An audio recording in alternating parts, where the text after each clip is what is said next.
Okay, ladies and gentlemen, if you'd like to take your seats, please. I would like to start by acknowledging that this land that we meet on today is the traditional land of the Kaurna people, and that we respect their spiritual relationship with their country. We also acknowledge the Kaurna people as the custodians of the Adelaide region, and that their cultural and heritage beliefs are still important to the living Kaurna people today. We also pay respects to the cultural authority of the Aboriginal people attending from other areas of Australia that are also present today. I would like to recognise the Federal Senator for Tasmania, the Honourable Richard Colbeck, who is also the Parliamentary Secretary to the Minister of Agriculture. I'd also like to acknowledge the Honourable Peter Treloar, Member for Flinders, the Honourable Matt Taylor, the Member for Bateman in Western Australia. I would also like to welcome the distinguished visitors from an overseas trade delegation hosted by our representatives from the Australian Trade Commission. Mr. Nicholas von Mali, Minister of Fisheries leading the delegation from Mauritius. Mr. Susanta Punchi Nilame, Deputy Minister for Economic Development, the Government of Sri Lanka. Mr. H.E. Abdel Rahim Mohammed Al Hamadi, the Assistant Under Secretary, the Agricultural Minister of the United Arab Emirates. I'd like to welcome Michael Swartz, the outgoing President of the World Aquaculture Society and the members of the World Aquaculture Society Board, representatives of our sponsors, distinguished plenary speakers, delegates, colleagues and friends from Australia and overseas. Deep breath. Welcome to World Aquaculture 2014. My name, for anybody who doesn't know, is Graham Mair, and I'm here because I'm the incoming President of the World Aquaculture Society and co-chair of the steering committee that's helped organise this meeting. I'm very proud to welcome World Aquaculture 2014 to Australia. It is the second time that the World Aquaculture meeting has been held in Australia. The first was 15 years ago in Sydney. I'm also proud that this meeting represents one of the largest meetings of its kind in South Australia. I'm also proud to welcome you to my hometown, or home city of Adelaide. I am a relatively recent migrant to the wonderful country of Australia and the fine state of South Australia. I migrated here from Southeast Asia 10 years ago. And although I live outside the city, I cannot but be impressed by the surroundings in the immediate vicinity of this conference centre. And anybody who's had a chance to walk around, you'll have seen some fantastic developments and some developments going on. This includes a health precinct, the expanded convention centre, the redeveloped Adelaide Oval and an arts complex. I actually added up the investment that federal and state governments have put into this, and I stopped at over $3 billion. Now, whilst it would be fair to say that not all of this investment has been for you, the most recent developments have been the redevelopment of the Adelaide Oval, and those who went to the footy last night would have seen how good that was. They would have missed our opening reception and the Indigenous dance. And the very last thing to be developed was the bridge that joins this side of the river and the convention centre to the Oval, and that bridge we will be using to attend the President's reception at the Oval on Tuesday, and that was having the finishing touches put to it about 3 days ago. We have an active program here, and my biggest challenge is to make sure that we get through it in a reasonable time, but I think it's an excellent plenary session.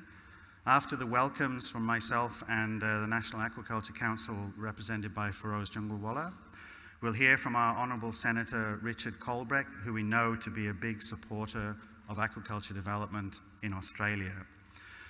The WAS President will then be awarding some prestigious awards to members of WAS for some great achievements over many years.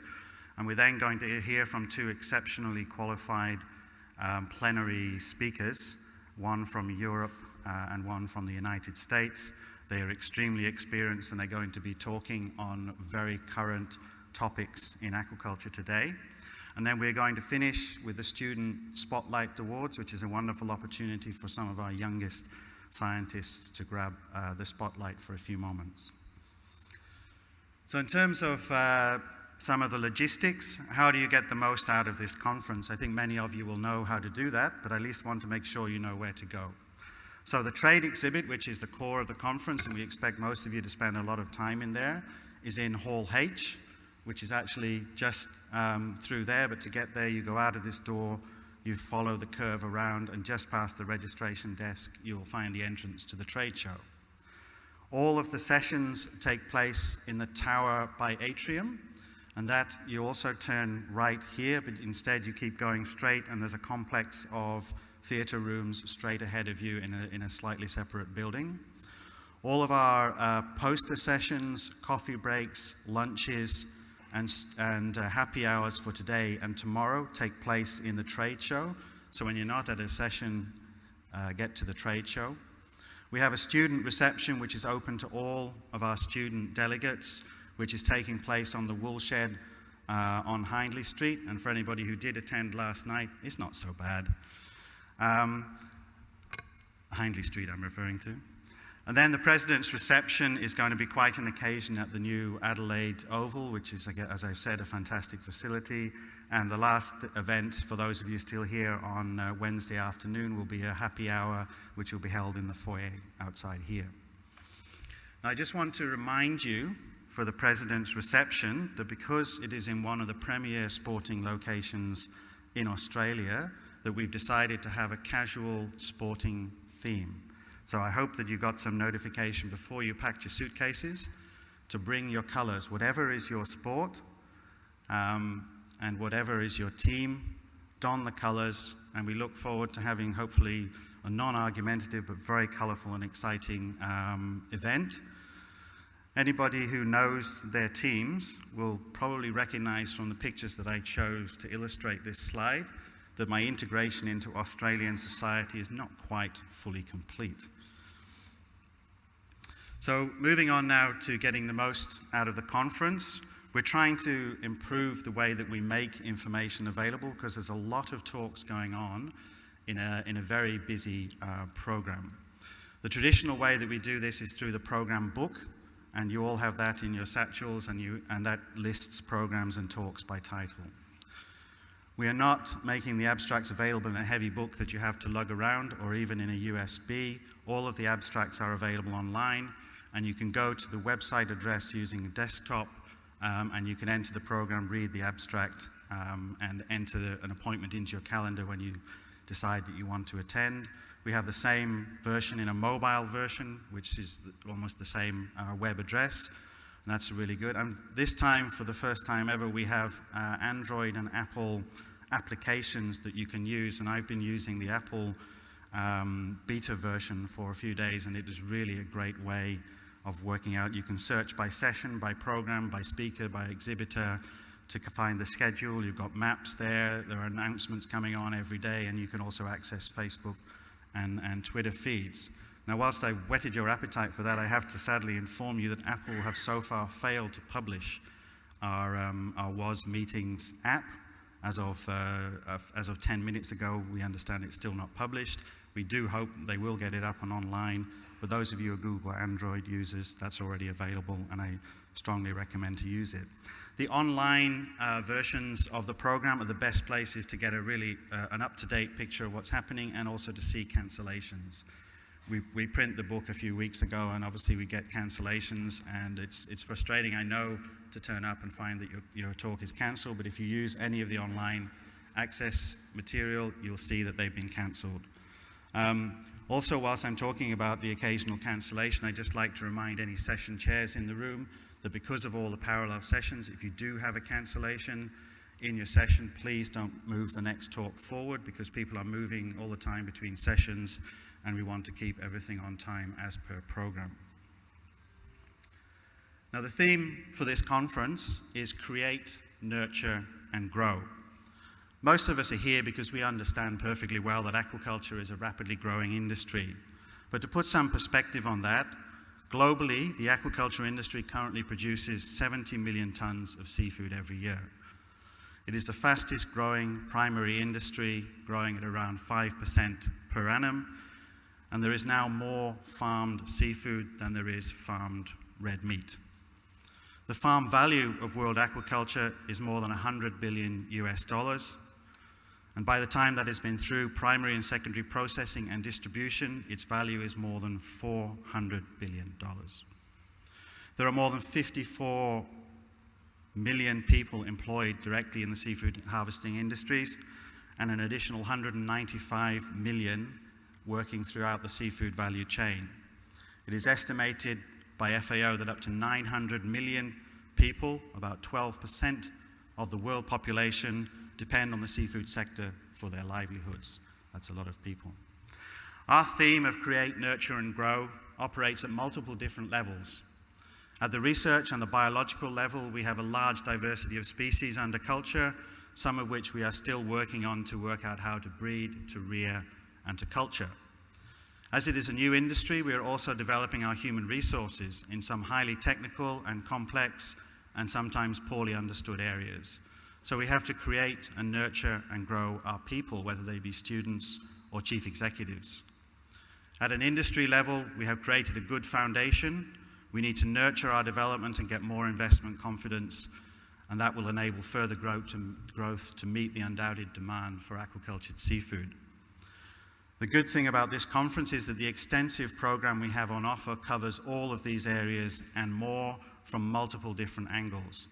Sessions I'll be particularly looking forward to will include From Farm to Table, Meeting Market Demands for Seafood, Social License to Operate, which will wrap up with a panel including both of our plenary speakers, an Oysters Farmers Day session, which is focused on, obviously, for oyster farmers, several sessions focusing on aquaculture in China. We have a large delegation from China, and as we all know, China is the engine room for global aquaculture production. We have a tuna hatchery session, which is one of our big biological challenges in the development of culture of new species, stock enhancement, finfish nutrition, including delegates from a recent technical meeting in Cairns, yellowtail aquaculture standards and certification, again chaired by one of our plenary speakers, and one of the sessions I'm most looking forward to, the Captains of Australian Aquaculture, which is going to bring together the cumulative wisdom of many, many decades of people working in our Australian industry. Now, these conferences don't come together on their own. We start planning it 2 or 3 years out, and it only really works, and they only come together through the input of dedicated people, most of them volunteering their time. I would like to acknowledge and thank the members of my steering committee, including Feroz Junglewala, our co-chair from the National Aquaculture Council, Mehdi Darudi from PIRSA, another co-chair, and Patrick Hone from FRDC has also had many valuable contributions. The program committee probably has the hardest job. They have to put together this technical program and make it all fit and ensure that people can go to the talks that they want to go to. Most of this work has been done by 2 people, Jose Fernandez and Jenny Cobcroft. I don't want to belittle Jose's contributions. He's actually done 3 of these programs already. But for Jenny, it was her first time to do something like this, and she has really stepped up to the plate and done a fantastic job. So wherever you are, Jenny, thank you from all of us.